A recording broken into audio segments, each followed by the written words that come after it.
de gestión. Cuando hablamos de calidad, no nos vamos a referir únicamente a que un producto o un servicio sea bueno. Desde la perspectiva administrativa, la calidad representa la capacidad de una organización para satisfacer de manera consciente las necesidades y expectativas de sus usuarios mediante procesos controlados y en constante mejora.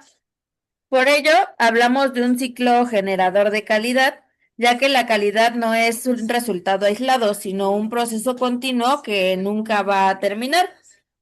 El primer elemento lo va a iniciar la planeación.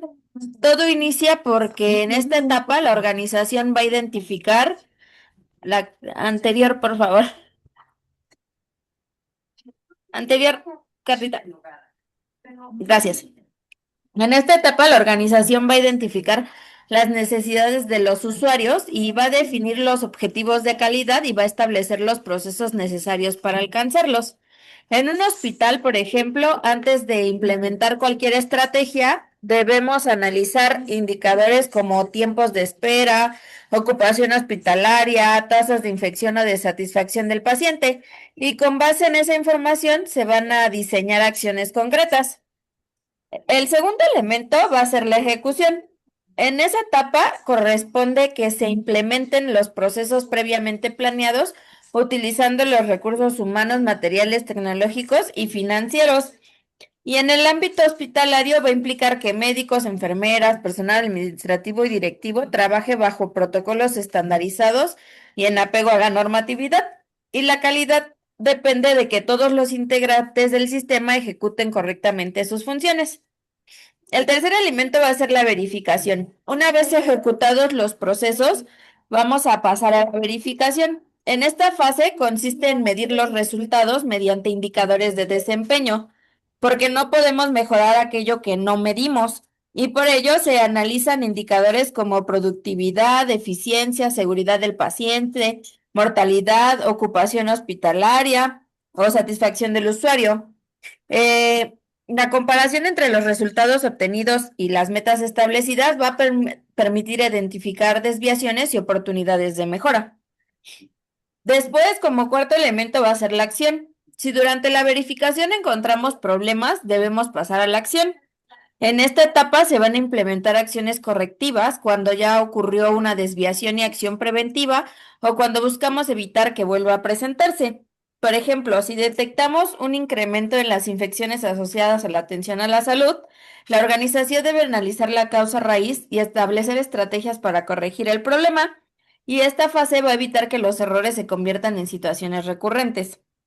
El quinto elemento es la retroalimentación. En esta etapa consiste en evaluar todo el proceso, identificar los aprendizajes obtenidos e incorporarlos a una nueva planeación. Es decir, el ciclo va a volver a empezar, pero con mayor conocimiento y mejores prácticas. Y por eso hablamos de mejora continua. Uno de los principios que es fundamentalmente establecido por la ISO 9001 y ampliamente utilizado en instituciones de salud. La mejora continua significa que siempre existe la posibilidad de optimizar los procesos, reducir los costos, aumentar la seguridad del paciente y ofrecer una atención más eficiente. El objetivo principal del ciclo generador de calidad es garantizar que los procesos satisfagan las necesidades de los usuarios, cumplan con la normatividad vigente y permitan una mejora permanente del desempeño institucional. En los hospitales, esto se va a traducir en en mejores resultados clínicos, con mayor seguridad para los pacientes y el uso más eficiente de nuestros recursos. Y vamos a poder afirmar que el ciclo generador de calidad no debe verse como una serie de actividades independientes, sino como un sistema dinámico donde cada etapa alimente a la siguiente. La planeación orienta las acciones, la ejecución va a poner a la práctica, la verificación va a medir los resultados, la acción corrige las desviaciones y la retroalimentación va a permitir aprender y comenzar nuevamente. La calidad no se va a inspeccionar al final de un proceso, se construye durante todo el proceso y eso es la esencia de una gestión organizacional moderna. Este modelo corresponde al ciclo de mejora continua conocido como el PAVA o ciclo Deming, que es planear, hacer, verificar y actuar. Aunque existen diversos modelos de gestión de calidad, todos coinciden en que la mejora sostenible depende de medir los procesos, analizar la información y tomar decisiones basadas en evidencias. En el sector salud, este enfoque es indispensable para garantizar la seguridad del paciente, la eficiencia operativa y el uso racional de los recursos. La que sigue, por favor. Los elementos que dependen de la calidad. Bueno, primero vamos a definir qué es la calidad. La calidad es el grado en que un producto, servicio o proceso cumple de manera consistente con los requisitos establecidos y satisface las necesidades y expectativas de los usuarios. En el ámbito de la gestión, la calidad no va a depender del azar, sino de la adecuada integración de diversos elementos organizacionales que van a permitir alcanzar resultados eficientes, seguros y sostenibles. Elementos de los que va a depender la calidad que son súper importantes. Uno es el liderazgo. Este va a representar el compromiso de alta dirección que establece una visión clara, definir objetivos estratégicos y promover una cultura organizacional orientada a la mejora continua. Un liderazgo efectivo facilita la toma de decisiones basadas en evidencias y va a motivar al personal hacia el logro de los resultados. El número dos es la calidad, las personas competentes.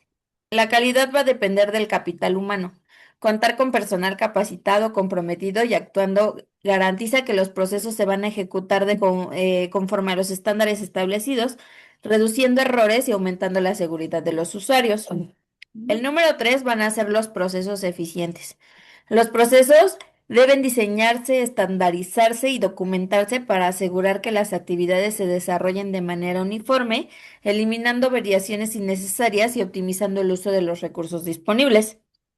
El número cuatro van a ser los recursos adecuados. La organización debe disponer de infraestructura, equipamiento, tecnología, insumos, información y recursos financieros suficientes para desarrollar las actividades con eficiencia y oportunidad. Y el número cinco, la anterior, Carlita, por favor. No se puede mejorar lo que no se mide. El número 5 es la medición y la evaluación. La utilización de indicadores va a permitir evaluar el desempeño de los procesos, identificar desviaciones, establecer acciones correctivas y tomar decisiones fundamentales con objetivos en los datos.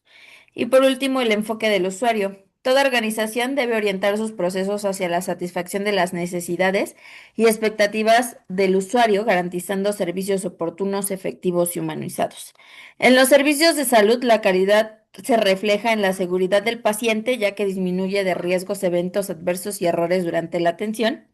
En la eficiencia por el uso óptimo de los recursos humanos, materiales y financieros. En la eficacia por el logro de los objetivos clínicos y administrativos. En la satisfacción del usuario, pues esta debe ser una percepción positiva de la atención recibida y el cumplimiento de sus expectativas y la mejora continua, pues la evaluación permanente de los procesos para implementar e incrementar el desempeño organizacional.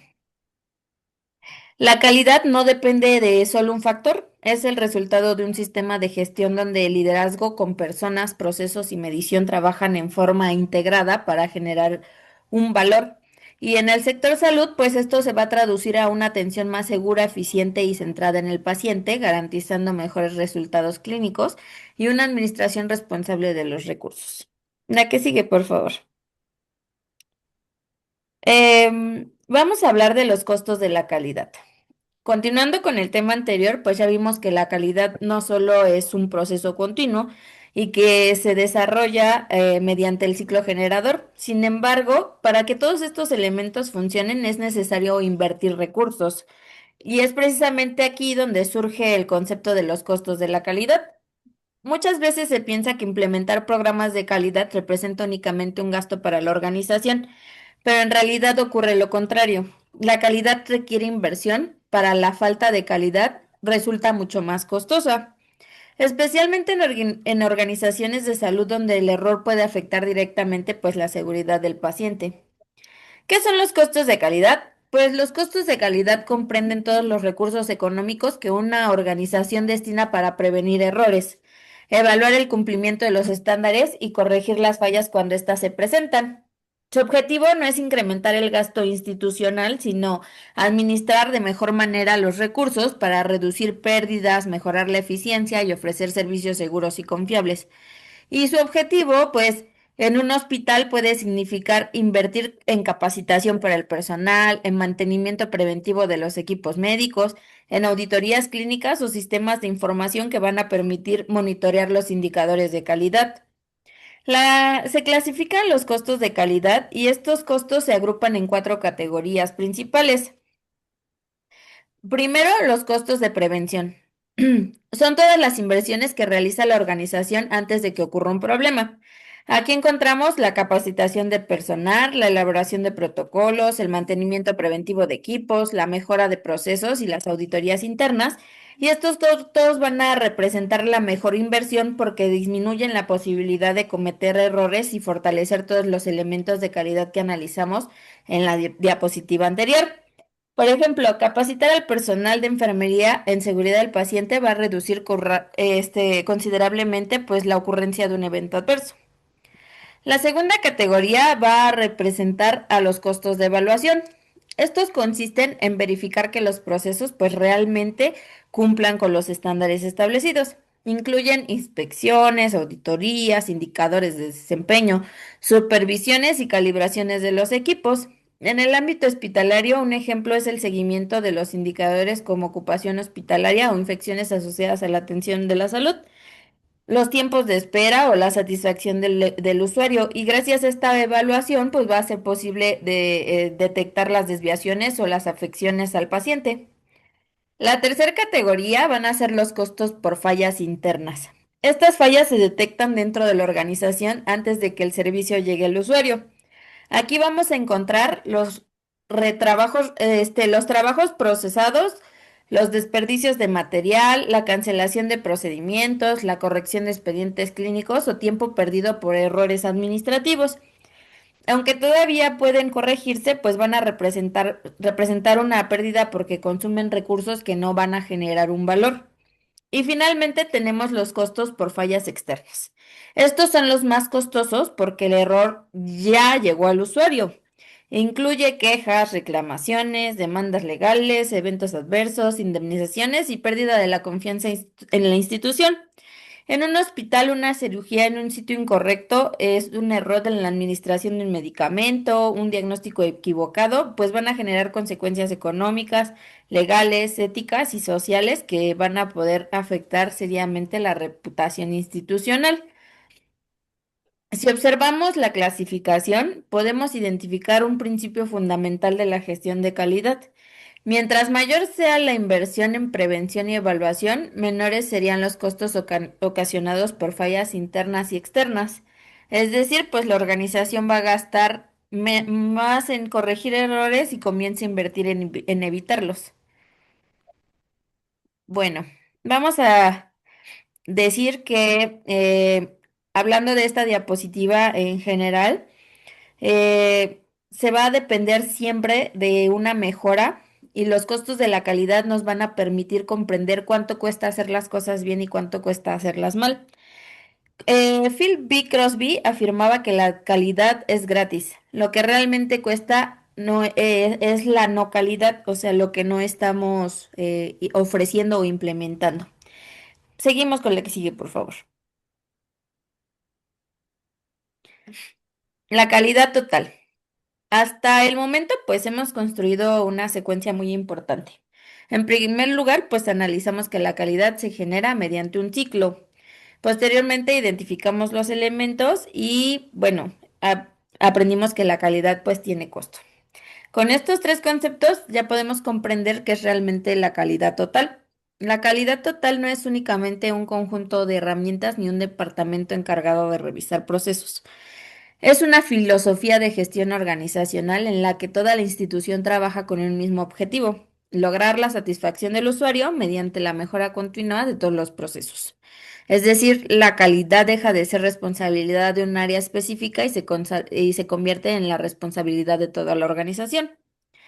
¿En qué consiste la calidad total? Bueno, La calidad total consiste en integrar la calidad en cada actividad, en cada proceso y en cada nivel jerárquico de la organización.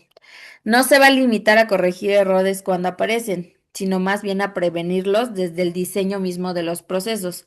Por ello, la calidad se convierte en una forma permanente de administrar la organización y no en una actividad ocasional. En un hospital, esto significa que la calidad involucra desde la planeación estratégica hasta la atención directa del paciente, pasando por compras, mantenimiento, estadística, enfermería, laboratorio, farmacia y la parte administrativo, y todos van a participar en el mismo sistema. Existen principios de calidad total. Para lograrlo existen varios principios fundamentales. Primero, el enfoque del usuario. Toda decisión debe orientarse a satisfacer las necesidades y expectativas del usuario. En los servicios de salud, el usuario es el paciente y su familia, por lo que la calidad no solamente se mide por indicadores administrativos, sino también por la seguridad, la oportunidad y la expectativa que tiene el usuario durante la atención. Segundo, pues es la mejora continua. La organización debe asumir que ya alcanzó la excelencia perdón, la organización nunca debe asumir que ya alcanzó la excelencia. Siempre van a existir oportunidades para optimizar procesos, eliminar desperdicios y aumentar la eficiencia, y este principio está directamente relacionado con el ciclo generador de calidad que analicemos al inicio. Lo tercero va a ser la participación de todos. La calidad no va a depender únicamente del director o del área de calidad. Cada colaborador pues va a tener su responsabilidad sobre el resultado final, y el cuarto va a ser el enfoque basado en procesos. La calidad total entiende que los resultados dependen del funcionamiento de los procesos y no únicamente del desempeño individual. Cuando un proceso está bien diseñado, los errores van a disminuir de forma natural. Por ello, las organizaciones modernas gestionan procesos completos y no actividades aisladas. Y como quinto, la organización toma la decisión basada en los datos reales. Debe utilizar indicadores confiables para evaluar resultados y orientar sus decisiones. Y en administración hospitalaria esto va a implicar utilizar información estadística como ocupación hospitalaria, estancia promedio, tasas de mortalidad. Y esto va a ser la información objetiva para la mejora y que necesita la unidad. En la alta dirección es quien establece la visión institucional y asigna recursos y promueve la verdadera cultura de calidad. Sin liderazgo, pues esto va a resultar prácticamente imposible. Existen características de la calidad total. La calidad total presenta características que lo van a distinguir de otros modelos administrativos. Número uno, pues es integral, porque involucra a todas las áreas de la organización. Es sistemática, ya que sigue procesos claramente definidos. Está orientada a resultados, buscando eficiencia y satisfacción del usuario. Es flexible porque se adapta a los cambios del entorno, y es preventiva al evitar errores antes de que ocurran. Y finalmente, pues es sostenible porque busca generar beneficios permanentes para la organización y la sociedad. En los hospitales, pues la calidad total significa brindar una atención segura, eficiente, humanizada, centrada en el paciente. Cuando un hospital, por ejemplo, capacita continuamente a su personal, utiliza indicadores para medir resultados e implementa protocolos clínicos. Y con esto podemos decir que existe una relación directa entre el ciclo generador de calidad, los elementos de la calidad y los costos de la calidad. Estos conceptos pues van a integrar una filosofía de gestión donde cada persona, cada proceso y cada decisión van a estar orientados en generar un valor para el usuario.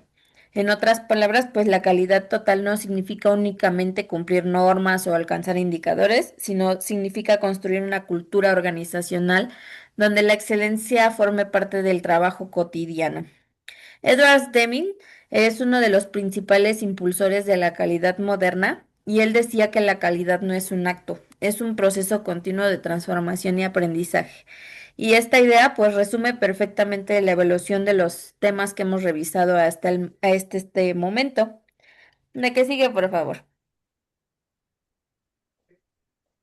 El control total de la calidad. Bueno, después de que hemos analizado todas las diapositivas anteriores, ¿cómo aseguramos que esa calidad se mantenga todos los días y no únicamente cuando existe una auditoría o una evaluación? Pues la respuesta es el control total de la calidad, también conocido como CTC. Y bueno, la calidad pues no se controla al final del proceso, se controla durante el proceso, como ya lo habíamos mencionado. Y el objetivo del control total de la calidad pues tiene varios objetos fundamentales. Primero, consiste en asegurar que los productos y servicios cumplan con los estándares de calidad definidos por la organización. El segundo objetivo es prevenir defectos y errores. Y bueno, también el tercero consiste en detectar desviaciones oportunamente. El control total de la calidad va a buscar involucrar a todo el personal, ya que la calidad no va a depender únicamente del área de calidad, sino del compromiso de todos. ¿Y en qué consiste? Bueno, pues primero se van a monitorear los procesos mediante los indicadores. Segundo, pues van a comparar los estándares establecidos y si se identifican desviaciones, se van a implementar acciones correctivas y preventivas. Y finalmente, pues vamos a tener que analizar los resultados. Los beneficios del control total de la calidad, cuando una organización los implementa correctamente, este sistema va a obtener muchos beneficios. En primero, pues disminuye los errores, los defectos y los retrabajos. También aumenta la seguridad del usuario y mejora su satisfacción. Los recursos pues se van a utilizar de manera más eficiente, lo que va a reducir costos operativos y además la organización va a cumplir con mayor facilidad las normas estables y requisitos legales. Y otro beneficio importante va a ser el fortalecimiento de la cultura organizacional. En los hospitales, pues el control total de la calidad se aplica prácticamente en todas las áreas y en los procesos clínicos permite verificar el cumplimiento de protocolos, guías de práctica clínica y mediante la seguridad del paciente. Desde el punto de vista de la gestión hospitalaria, el control total de la calidad va a utilizar indicadores estándar como son ocupación hospitalaria, estancia promedio, índice de rotación, productividad médica, las tasas de mortalidad. Y en este contexto, por ejemplo, el análisis estadístico pues es la herramienta fundamental para ejercer un control total. La que sigue, por favor.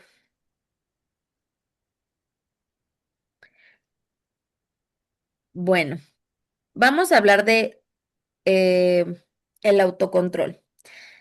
Después de conocer el control total de la calidad, entendimos que la calidad debe supervisarse pues durante todo el proceso.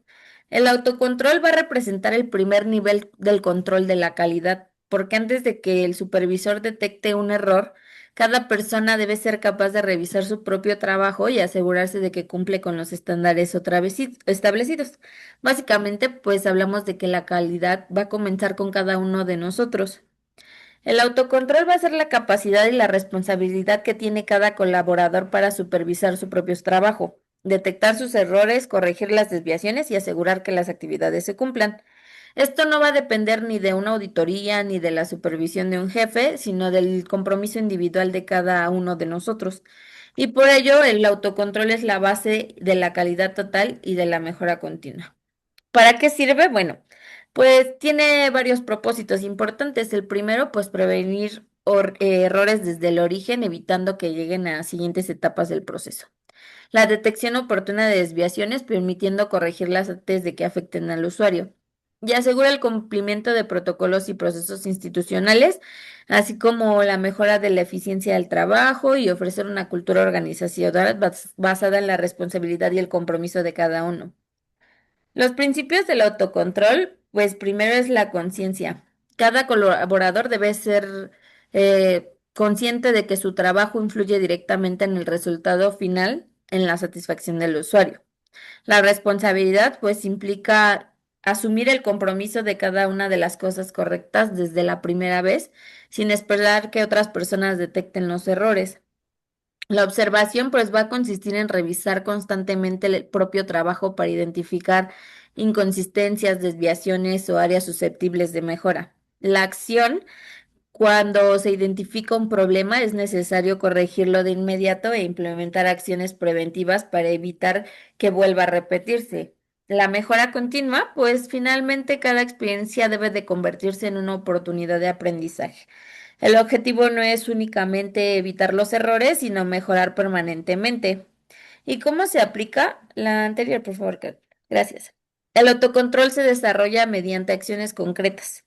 Primero, cada colaborador pues conoce los protocolos, procedimientos y estándares de calidad de su área. Posteriormente debe ejecutar sus actividades conforme a esos lineamientos y antes de finalizar cualquier tarea debe de verificar que los resultados sean correctos.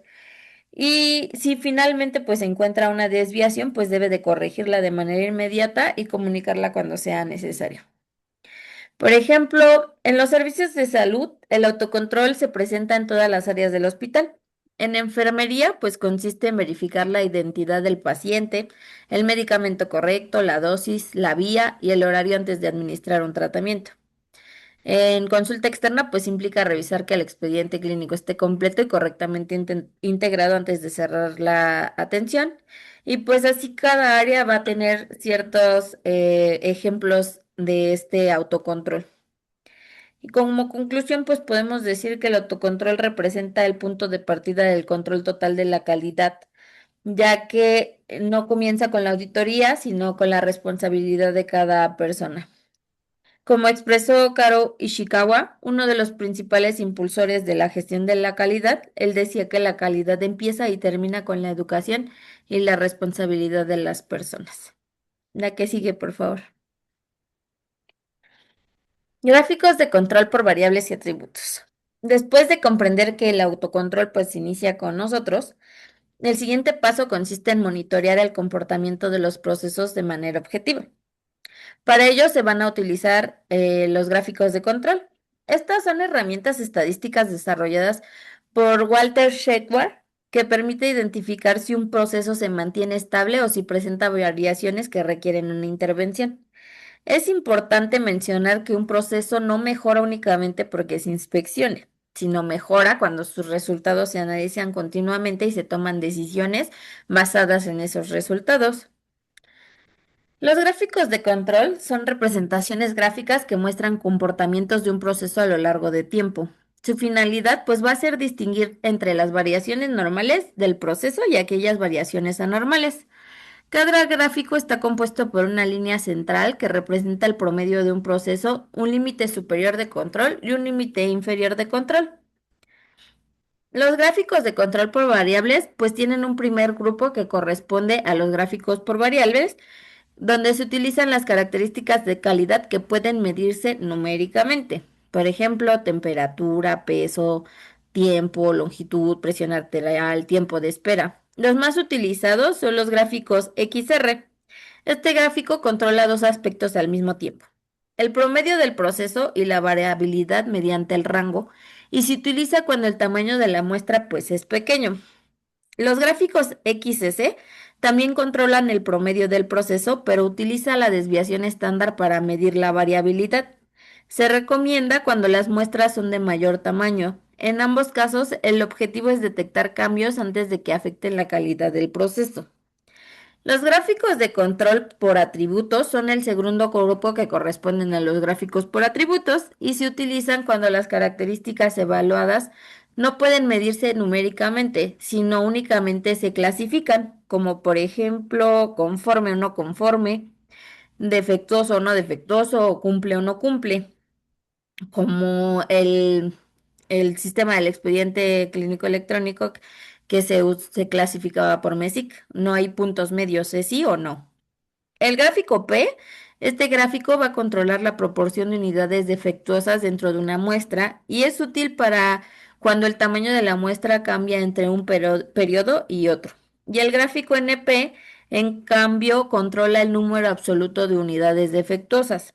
Se utiliza cuando todas las muestras tienen el mismo tamaño. Ambos gráficos permiten detectar oportunamente más bien incremento en la frecuencia de defectos. ¿Para qué sirven? Bueno, pues los gráficos de control tienen varios objetivos. Permiten detectar causas especialmente de variación. Ayudan a prevenir problemas antes de que impacten al usuario y facilitan la toma de decisiones basadas en evidencias, pero sobre todo permiten mantener procesos estables y predecibles. Es decir, convierten la calidad en un proceso medible y no únicamente en una percepción. Los elementos de un gráfico de control, pues se presentan cuatro componentes principales. Primero, la línea central, que representa el comportamiento esperado del proceso. Después encontramos el límite superior de control y el límite inferior del control, que establecen el rango normal de variación.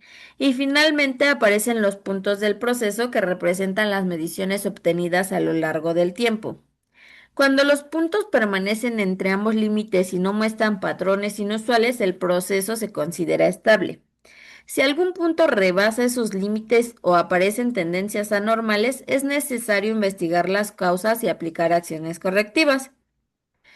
En el ámbito hospitalario, los gráficos de control tienen numerosas aplicaciones. Por ejemplo, permiten monitorear los tiempos de espera en urgencias, la tasa de infección asociadas a la atención a la salud o la ocupación hospitalaria. Y desde el punto de vista administrativo, pues los gráficos ayudan a detectar desviaciones antes de que se conviertan en problemas importantes, favoreciendo las tomas de decisiones y así como el seguimiento en el desempeño de los servicios. Walter Scheuer afirmaba que, bueno, él es el padre del control estadístico de procesos y él decía que el control estadístico permite distinguir entre la variación natural de un proceso y los problemas que realmente requieren intervención. Esta idea pues resume básicamente la importancia de estos gráficos y que no todos los cambios significan problema. La función del administrador es identificar cuáles variaciones requieren actuar para conservar la calidad del proceso. La que sigue, por favor. El muestreo de aceptación. Bueno, el muestreo de aceptación es un método estadístico utilizado dentro del control total de calidad para decidir si un lote de productos o un conjunto de servicios cumple con los requisitos establecidos. En lugar de inspeccionar el 100% de los elementos, únicamente se revisa una muestra representativa. ¿Para qué sirve? Bueno, el muestreo de aceptación tiene varias aplicaciones importantes. En primer lugar, permite evaluar grandes cantidades de productos o registros sin necesidad de revisar cada uno. También disminuye el tiempo y el costo de la inspección y facilita la decisión objetiva mediante criterios estadísticos previamente establecidos. Para aplicar correctamente esta técnica intervienen cinco elementos fundamentales. Primero es el lote, que representa el conjunto total de unidades que serán evaluadas. El segundo elemento va a ser la muestra, es decir, el grupo seleccionado para realizar la inspección. Luego el plan de muestreo, donde se define el tamaño de la muestra y el número máximo de defectos permitidos. Luego se realiza la inspección de cada unidad seleccionada y finalmente la decisión aceptando o rechazando el lote según los resultados obtenidos. Existen tipos de planes de muestreos. Existen dos tipos principales. El muestreo por atributos, que se utiliza cuando la característica evaluada solamente tiene dos posibilidades, como sí o no, o cumple o no cumple. Por ejemplo, puede ser para los expedientes clínicos, para medicamentos caducos o vigentes, para formatos correctamente llenados. Y los muestreos por variables que se utilizan para medir numéricamente, como tiempos de espera, concentración de una sustancia. Y aquí solo saber si existe un defecto, sino cuánto mide esa característica. La regla de decisión. Una vez revisada la muestra, se compara el número de defectos encontrados en el número máximo permitido por el plan de muestreo. Si el número de defectos es igual o menor al límite establecido, el lote se acepta.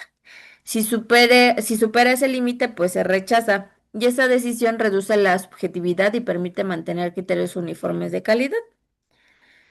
En los hospitales el muestreo de aceptación va a tener muchas aplicaciones. Por ejemplo, puede utilizarse para revisar una muestra de expedientes clínicos y verificar que la documentación esté completa y correctamente integrada, como lo hace el MEXIC. En los laboratorios clínicos, pues permite revisar una muestra de resultados para validar la calidad analítica. Las ventajas del muestreo de aceptación, entre sus principales ventajas destacan reducir tiempos y costos de inspección, pues evaluar grandes volúmenes, facilita las decisiones objetivas. Sin embargo, también es importante recordar que el muestreo nunca elimina completamente el riesgo. Podemos decir entonces que el muestreo de aceptación representa la aplicación práctica de los principios de control, No pretende sustituir el control de calidad, sino hacerlo pues más eficiente.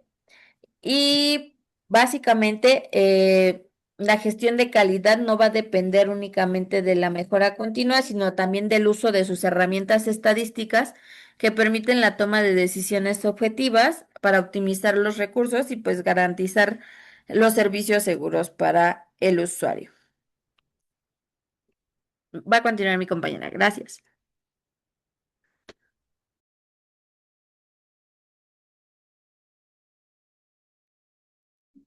Bueno, el 5.3 se refiere a con las características del control de calidad japonés. El control de calidad de japonés, o conocido como el control de calidad de total la empresa, representa una revolución en el pensamiento de la gerencia, transformando la administración de simple, que se utilizaba previamente en el siglo XX, a una función o a una filosofía organizacional integral. Históricamente se observa tres fases, en donde se transitó desde la inspección de los productos en el siglo XIX, pasando por el control estadística que se empezó a utilizar en los años 30, hasta llegar a la calidad total y mejoramiento continuo. Este, este surge en Japón. eh, en el periodo de la posguerra, Japón necesitaba cambiar esta imagen de un fabricante de productos de baja calidad. Entonces, para mejorar su exportación y sobrevivir, entonces impulsó la adopción de métodos científicos de control. Esto se instaura a través de visitas de expertos como Demit y Juran en los años 50, y es entonces que la calidad dejó de ser una tarea exclusiva de los ingenieros en las líneas de producción para convertirse en una preocupación de la alta gerencia y un instrumento de administración sistémica.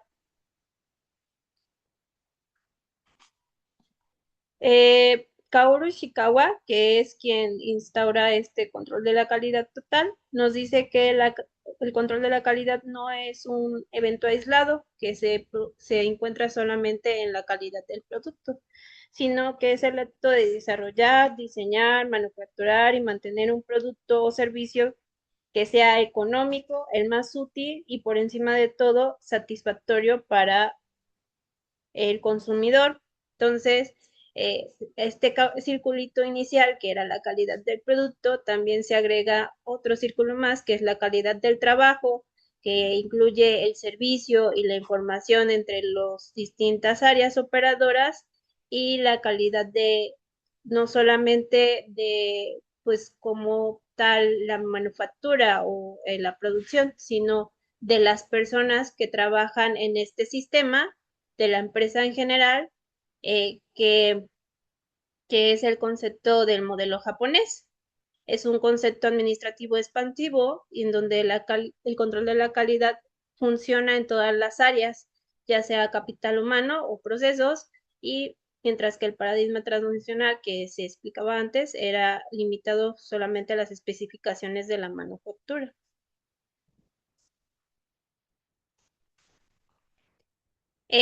La diferencia entre los dos modelos es que el Taylorismo, que es como el modelo anterior, en la estructura se buscaba la especialización extrema y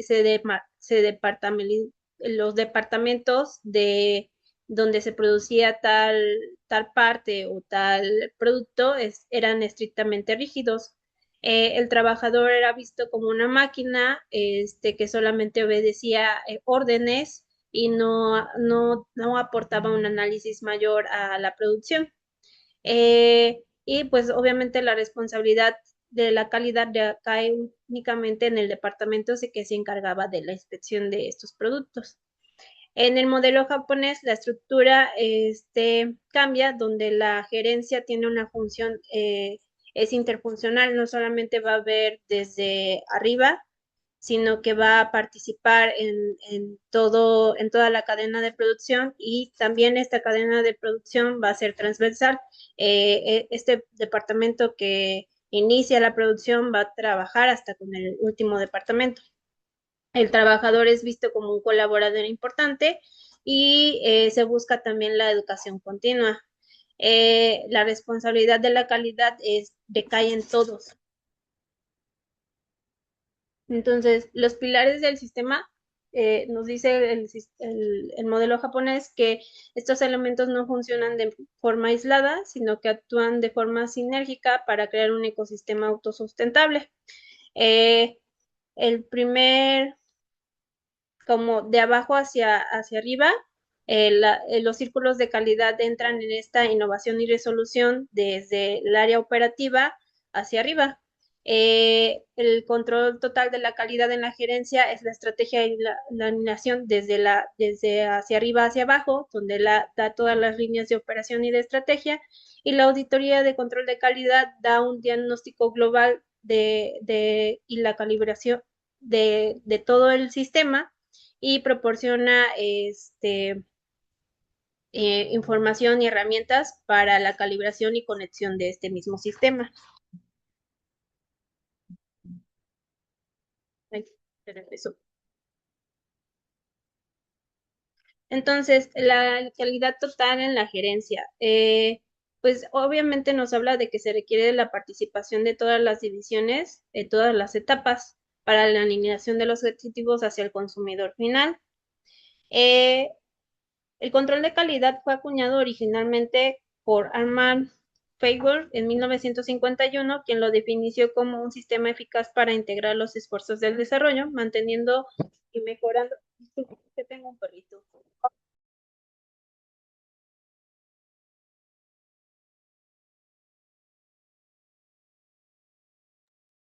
Ya, quien lo definió, eh, manteniendo una mejora de la calidad en los diversos grupos de la organización. Entonces, el control total de la calidad busca el control extendido en todas las etapas del diseño, desde el diseño, es decir, desde este punto, pasando por las compras, la manufactura, el mercado y llegando hasta la satisfacción del cliente. Eh, entonces, la gerencia debe tener un liderazgo activo, no basta con delegar la calidad a los especialistas, sino que los directivos siempre deben de observar y estudiar el control de la calidad, fijando políticas claras y participando en las auditorías personalmente. Es por eso que muchas veces el control total de la calidad fracasa sistemáticamente cuando se delega a mandos medios. Ishikawa nos dice que cuando ocurren errores, normalmente entre el 60 al 80% son responsabilidad directamente de la gerencia. Para esto nos dice que eh, nos propone que se debe de tener un rigor científico para la organizacional o operativizar el control.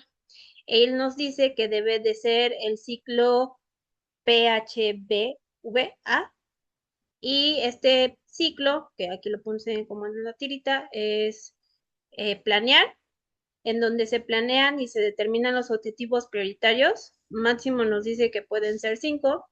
Se determinan los métodos científicos para alcanzar estas metas. En la parte de hacer, se da educación y capacitación específica en los métodos que se plantearon para alcanzar estas metas, y se efectúa el trabajo de acuerdo al plan efectuado. Posteriormente viene la etapa de verificar, que son los efectos, se verifican los efectos de la realización del trabajo efectuado mediante datos estadísticos, y a través del análisis de la información de esta, de los datos estadísticos, se actúa, es decir, se emprende una acción apropiada para el ajuste y estandarización de este mismo, para mejorar la calidad.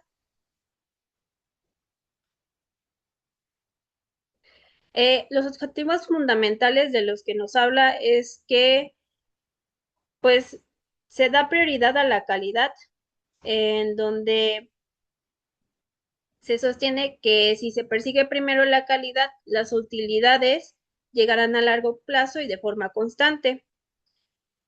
Si solamente se persigue las utilidades, probablemente nuestro modelo vaya a fallar. Se da, se obtiene como calidad no solamente el cumplimiento de los requisitos, sino también de la satisfacción y del cliente. Entonces, este modelo nos busca la felicidad de las personas, tanto los clientes internos, que son estas áreas operativas que funcionan dentro de todo el proceso, y el cliente externo, que en el área de la salud, pues no es nuestro paciente.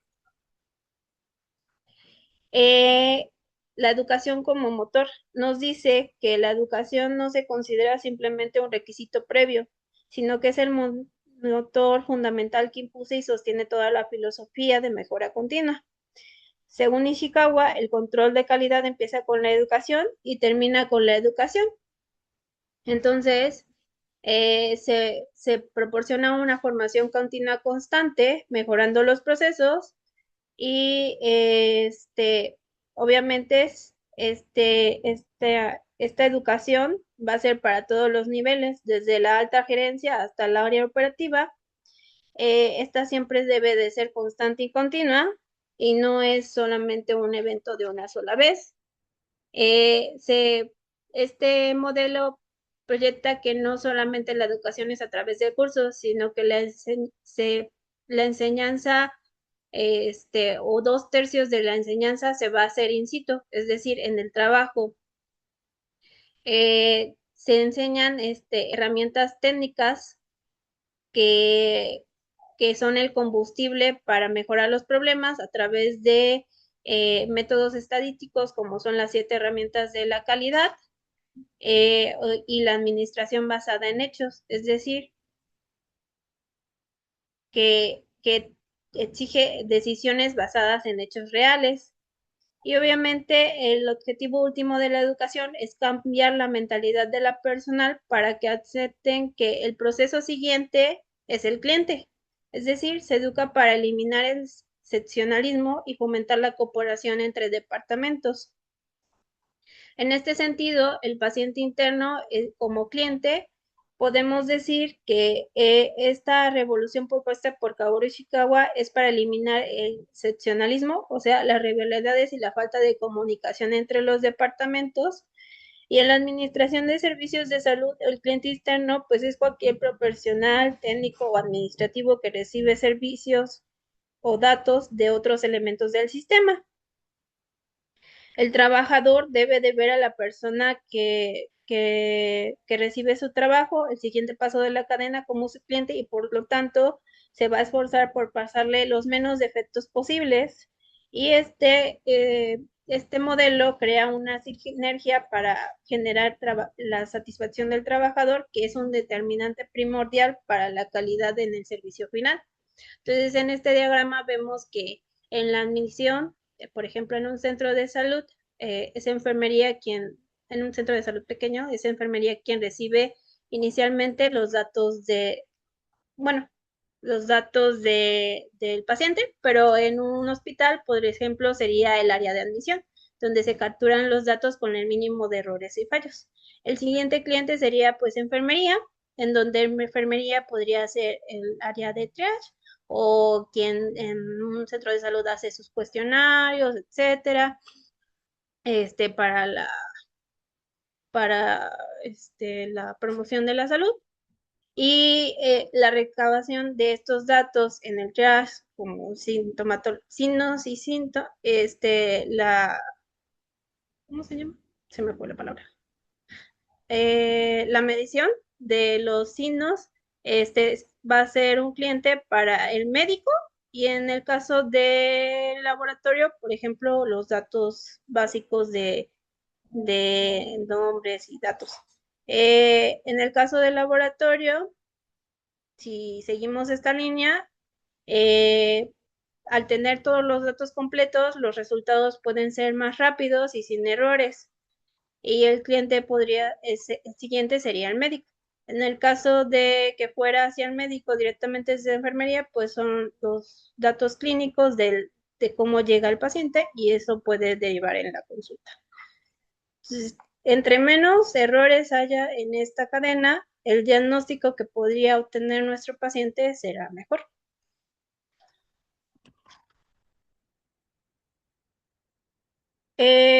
Los círculos de las actividades, el siguiente punto es las actividades de los círculos de calidad. Los círculos de calidad son una herramienta de las herramientas más emblemáticas del control de calidad japonés y se definen como grupos pequeños de trabajadores, generalmente entre 3 a 10 personas, que desarrollan actividades de control de calidad voluntaria dentro de su mismo área de trabajo.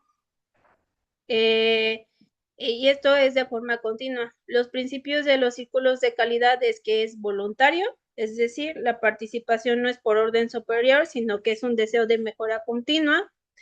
Eh, es continuo, que operan de forma permanente como parte integral de sus actividades en el control de calidad de toda la empresa.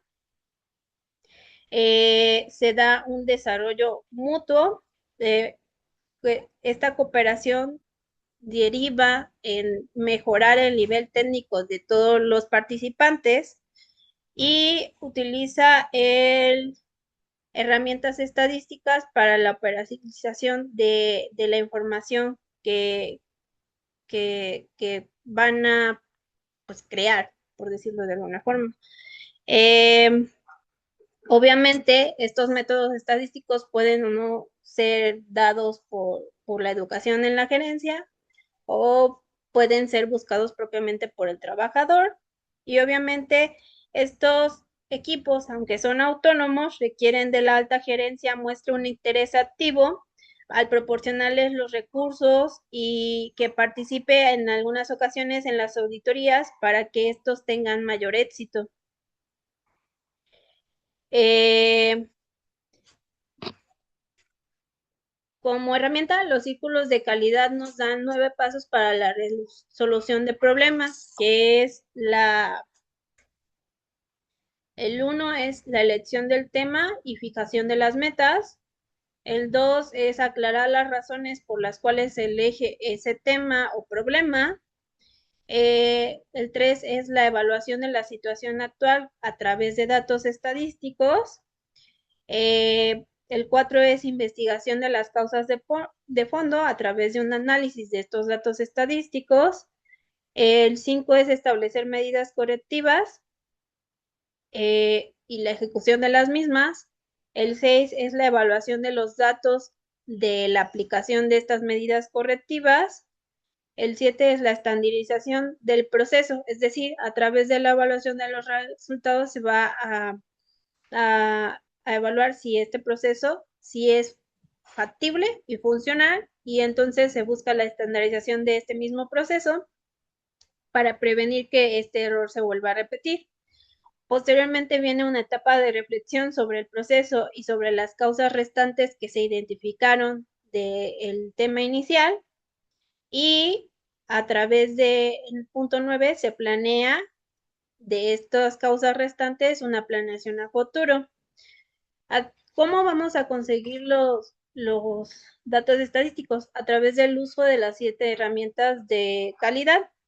Nos comenta Ishikawa que pues uno de los que pues hasta tiene su nombre es el diagrama de Ishikawa, que muestra las razones posibles de una causa del problema a través de grupos ordenados.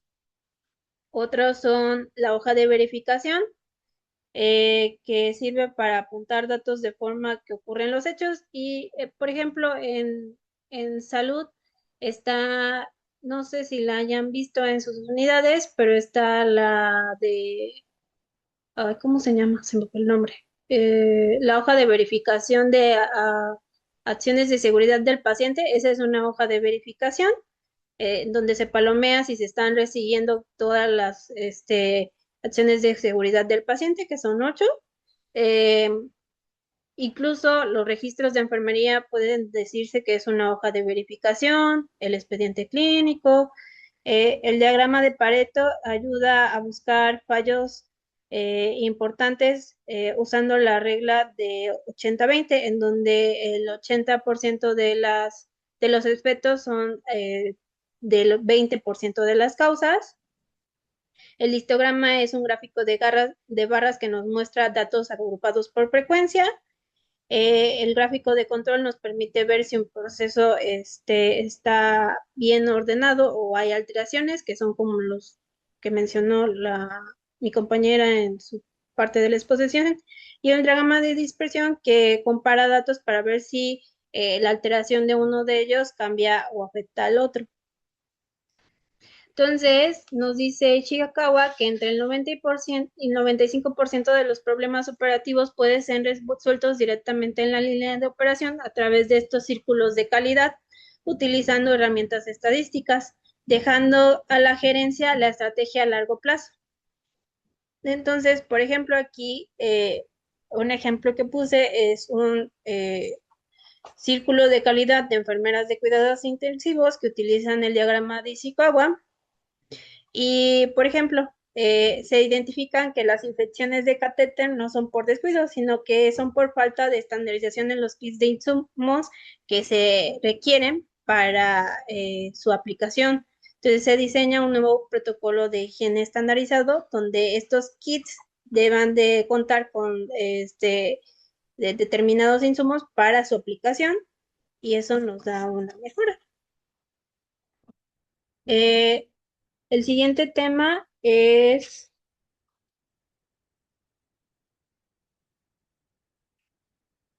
el análisis de las auditorías de control de calidad.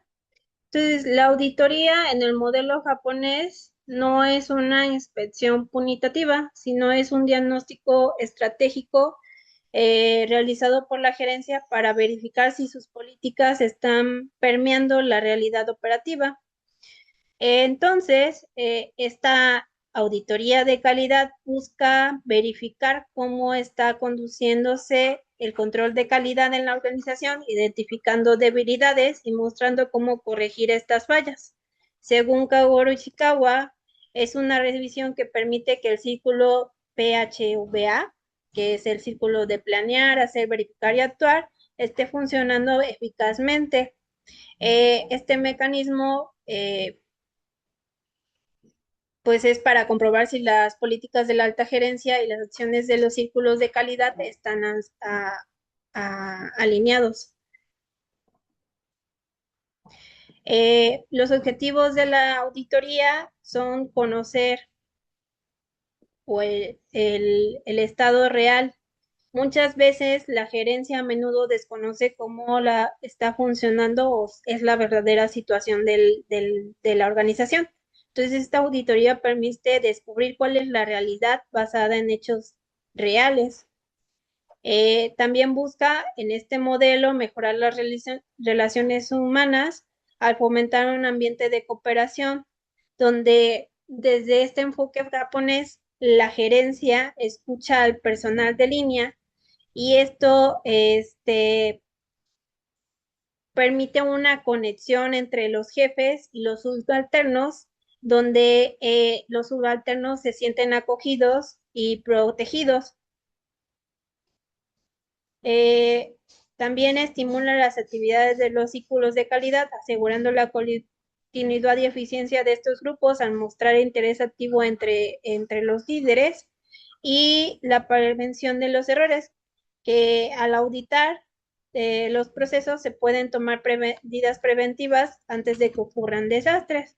Entonces, el fin fundamental de la auditoría es descubrir los efectos latentes. Existen dos tipos de auditoría, según esto, que es la auditoría externa, que es dada por personas ajenas a la empresa y normalmente tiene fines de certificación o premios, o también puede ser por a través de los compradores, de los proveedores, etcétera.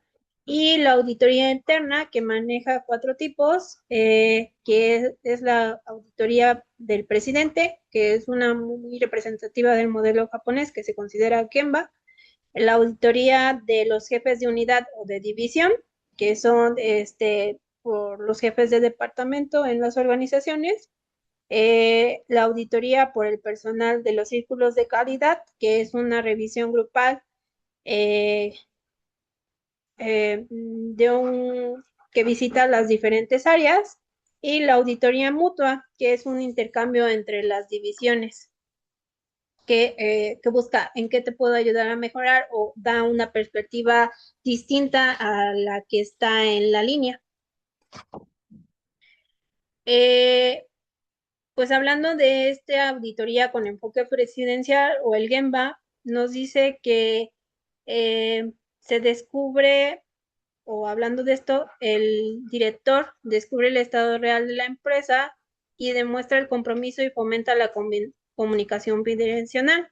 Entonces, eh, pues sería como un camino entre la gerencia, la alta gerencia, la gerencia media y el lugar de trabajo. En este Gemba, se da en 6 pasos. Se da un momento de preparación donde las divisiones a ser revisadas preparan un informe exploratorio. Luego sucede la visita en el lugar de trabajo, donde la alta gerencia revisa las áreas. Luego, durante esta visita, la unidad explica cuáles las políticas, los objetivos, los procedimientos y los resultados que obtienen en su proceso. Se da una sesión de preguntas y respuestas donde es un diálogo abierto entre la unidad y la gerencia. La gerencia cierra este modelo con una retroalimentación y posteriormente se da un informe formal y detallado al cual se le va a hacer, donde se proponen medidas para evitar la repetición de errores y se da un seguimiento posterior de este plan. Un ejemplo de auditoría en, pues, externa e interna en el área de la salud son las comisiones de mortalidad que operan bajo esta cultura justa, donde se da una detección del error, por ejemplo, una muerte materna, se da el análisis de la muerte causal de la muerte materna o el análisis del sistema, se observa cuáles fueron las fallas y las causas en esta cadena y cuál es la causa principal del deceso o de función, y se diseña un proceso o una corrección, una propuesta. A través de este rediseño se opera de forma más segura y otra vez este ciclo es continuo, siempre hay esta revisión constante. Y pues nada, como último, como conclusión, el modelo japonés en la administración de salud permite la optimización de los recursos al eliminar el retrabajo o procesos innecesarios. Reduce los riesgos clínicos a través de defectos latentes y el uso de la estadística para evitar, para visibilizar un problema y busca la humanización del servicio a través del respeto entre el cliente interno y también el cliente externo para la satisfacción del paciente. Y continúa mi Gracias, compañero. gracias. Bueno, continuando con el punto 5.4, nos toca hablar sobre la utilización de métodos estadísticos para la calidad. Entonces, el control estadístico de la calidad es una metodología que utiliza herramientas y técnicas estadísticas para monitorear y controlar la calidad de los procesos. Se basa en el análisis de datos recopilados durante el proceso para la toma de decisiones informadas y mejora la calidad en el tiempo real. Entonces, el control de calidad estadístico se utiliza en una amplia gama de industrias, desde la manufactura hasta los servicios de salud, para garantizar que los productos y procesos cumplan con los estándares establecidos y satisfagan las expectativas de los usuarios. Entonces, la importancia del control de la calidad estadístico pues desempeña un papel crucial en la gestión de la calidad y la mejora continua. Permite a las instituciones identificar desviaciones y variaciones de los procesos, lo que les brinda la oportunidad de tomar medidas correctivas de manera oportuna. Entonces, al recopilar y analizar los datos, las instituciones pueden identificar patrones y tendencias que afectan la calidad y eficiencia de sus procesos, y esto les permite implementar estrategias efectivas para reducir la variabilidad y mejorar la satisfacción del usuario o del paciente. La siguiente, Carlita, por favor. Lo va a hacer a través de varios puntos, a través de 4 puntos principales, ¿no? El primero, pues, sería a través de la reducción de costos, que en el control estadístico de la calidad, pues ayuda a las organizaciones a reducir los costos asociados a los productos defectuosos o ineficientes, al identificar y corregir problemas de calidad en las etapas tempranas de los procesos. Entonces, se evitan que los costos, o se evitan más bien los costos de retrabajo, desperdicio de materiales, reclamaciones de garantías, etcétera, ¿no? Entonces, además de optimizar el proceso de la producción, se logra una mayor eficiencia y se reducen los costos operativos. El siguiente pues sería a través de la mejora de la satisfacción del cliente. Entonces, la implementación del control de calidad estadístico se traduce en una mejora significativa de la satisfacción del cliente al mantener estándares de calidad y cumplir con las expectativas del cliente de manera consistente.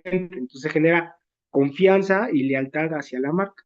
Los clientes se sienten seguros de adquirir productos y servicios que han pasado por un riguroso control de calidad, lo que a su vez fortalece la reputación de la institución o de la empresa.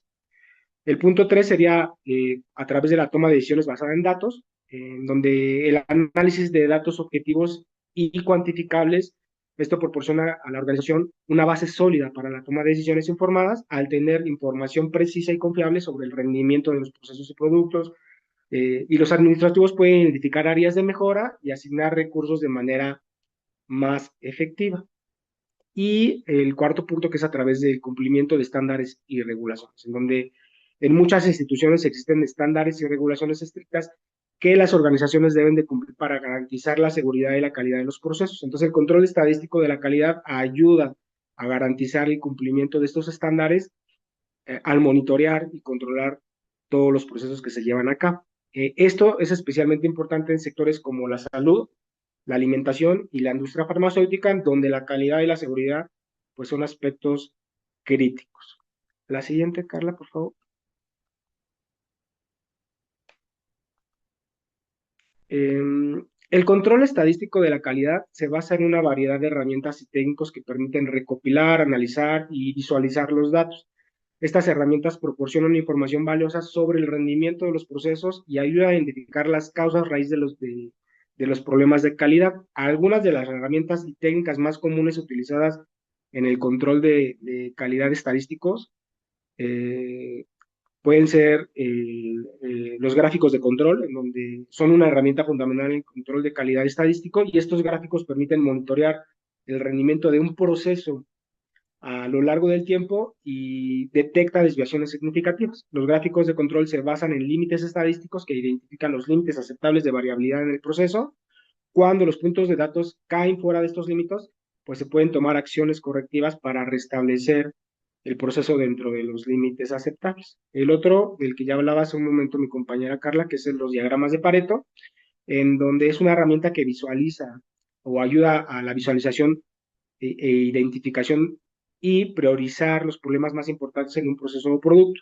Se basa en el principio de que la mayoría de los problemas están causados por unas pocas causas raíz, en donde el diagrama de maestro pues, muestra los problemas en orden descendente de su frecuencia o de su impacto, lo que permite a los equipos de calidad de enfocar sus esfuerzos en los problemas más significativos. Otro ejemplo sería el análisis de capacidad de procesos, en donde este utiliza o se utiliza para evaluar la capacidad de un proceso para cumplir con las especificaciones establecidas y permite determinar si un proceso es capaz de producir productos dentro de los límites aceptables de variabilidad o no. Otro ejemplo sería a través del muestreo estadístico, en donde es una técnica que utiliza para, o que se utiliza para obtener información sobre una población, utilizando una muestra respectiva o representativa, y en el control estadístico de la calidad, el muestreo estadístico se utiliza para recopilar datos sobre la calidad de los productos o de los procesos, y esto permite realizar inferencias estadísticas sobre la calidad de la población en su conjunto. Nos dice también que el muestreo estadístico puede ser utilizado para realizar pruebas de aceptación, inspecciones de calidad y evaluar la conformidad de los estándares establecidos. La siguiente, Carlita, por favor. Bueno, el siguiente punto nos habla sobre los métodos estadísticos en las industrias. La siguiente. Los métodos, y este nos dice que los métodos estadísticos son fundamentales para transformar datos en bruto en información procesable en diversos campos. Investigadores, analistas y tomadores de decisiones pueden recopilar, organizar, analizar e interpretar y presentar datos de manera efectiva utilizando estas técnicas matemáticas. La siguiente, Carla, por favor. Bueno, ¿cómo lo va a hacer? Se puede hablar de tipos de métodos estadísticos en donde se pueden categorizar en varios tipos según su propósito y la naturaleza de los datos que se van a analizar. Por ejemplo, estadísticas descriptivas, donde podremos encontrar conceptos como media, mediana, moda, desviación estándar o el rango. Entonces, este se utiliza para resumir y describir las características principales de un conjunto de datos y ofrecen resúmenes simples de la muestra y de las medias, proporcionando una forma de comprender los aspectos básicos de los datos. El otro sería a través de las estadísticas inferenciales, por ejemplo, pruebas de hipótesis, análisis de variancia, regresión múltiple o correlación, en donde estos permiten a los investigadores hacer predicciones o inferencias sobre una población a partir de una muestra de datos. Y entonces estos métodos prueban hipótesis, estiman parámetros poblacionales y exploran relaciones entre las variables. La siguiente, Carlita, por favor.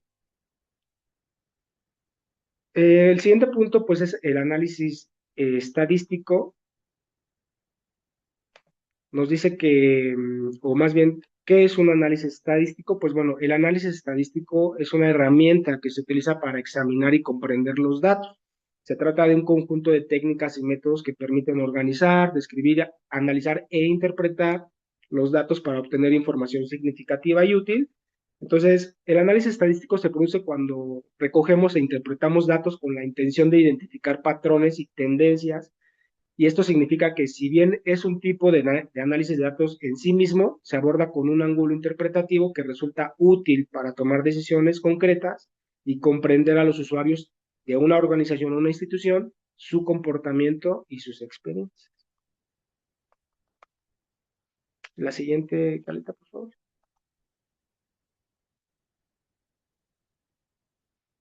¿Cómo vamos a realizar el análisis estadístico? Nos mencionan algunos puntos, por ejemplo, definir el problema. Entonces es importante tener claro cuál es el problema o la pregunta que se quiere responder con el análisis estadístico. El siguiente pues sería a través de recopilar los datos, que una vez que se ha definido el problema, pues es necesario recopilar los datos para responder la pregunta que nos habíamos hecho previamente. El siguiente es a través de organizar los datos, que nos dice que una vez que se tienen los datos, pues es importante organizarlos de una manera que nos permita su análisis posterior. Siguiente sería analizar los datos, que en este paso pues, se aplican técnicas estadísticas para obtener información significativa y útil de estos datos. Posterior, interpretar los resultados, que una vez que se han analizado los datos, es necesario interpretar los resultados y sacar conclusiones. El siguiente que sería a través de presentar los resultados y pues finalmente es importante presentar los resultados de una manera clara, concisa, que permita a otras personas comprender las conclusiones y decisiones basadas en las mismas análisis estadísticos. La siguiente, por favor. El siguiente punto nos habla sobre el control estadístico. Entonces, el control estadístico de procesos es la aplicación de herramientas estadísticas para monitorizar la variación de los procesos o métodos productivos, detectar desviaciones y anticipar así posibles problemas de calidad. Entonces, esto se trata de una estrategia proactiva y preventiva de control de calidad a través de las cuales las instituciones pueden garantizar la estabilidad de sus procesos, cumplir con las especificaciones de los usuarios sin tener que inspeccionar al 100% los procesos. La siguiente, Carla. Bueno, y como conclusión tenemos que el objetivo y razón de ser de un control estadístico, pues es ayudar a identificar las causas especiales que producen variaciones en los procesos y suministrar información para tomar decisiones. ¿A través de qué? La cantidad, el tiempo, los costos y la calidad de esto. Sigue mi compañera, gracias.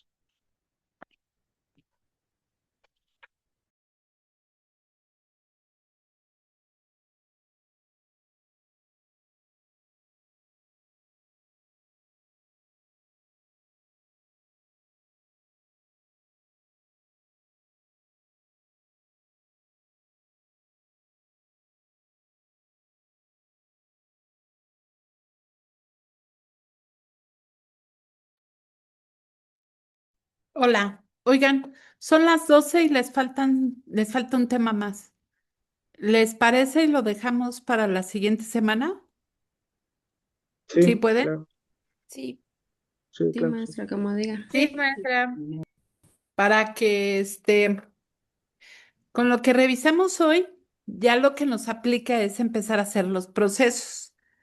Para poder hacer los procesos es necesario que, obviamente, como ya se los había comentado, les puse ahí 3 diapositivas que representan mucho lo que vamos a hacer, es ir al lugar de los hechos.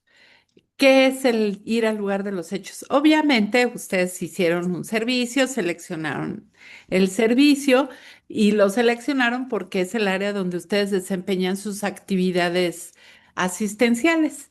Entonces, lo que van a hacer, por favor, para la semana que entra, es analizar, enlistar 3 procesos y especificarme cuál es el que van a revisar. ¿De acuerdo? ¿Sí? Sí. ¿Pero 3 procesos del servicio que habíamos elegido El o servicio que ustedes independiente? eligieron, Ah, ok. pero solo vamos a elegir uno para que lo presenten. ¿De acuerdo? Ok. De acuerdo. Sale pues. Bueno, nos vemos mañana, la semana que entra, por favor. Descansen mañana, domingo. Ah, ya, los castigo. Ah, sí. Y descansen, por favor. ¿Vale? Y Vale, tomen Sí, su buen gracias, fin de jugo, semana, doctora. un excelente líquido, semana. Gracias. Bonito Bye. taza día. de hidratación activa. Gracias. ¿Vale? Cuídense. Bye. Gracias.